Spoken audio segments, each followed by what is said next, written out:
আজকে কাঁঠাল পিঠা বানাবো, সেজন্য আমি এতগুলা কাঁঠাল পাতা নিয়ে আসলাম।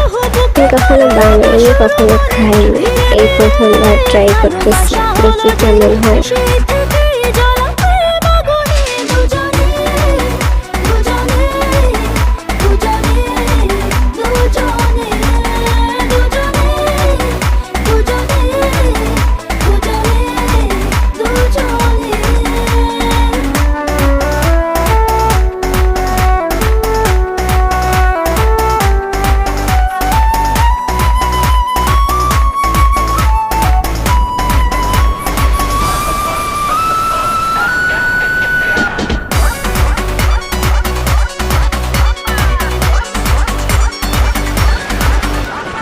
যে কথা মন বলতে চায় বলে সুরে কবিতায়, চেনা জীবন বদলে যায় ভালোবাসার এই ছোঁয়ায়। মানে না মন কোনো বারণ, ভেসে চলা তাই প্রেম শিহরণ।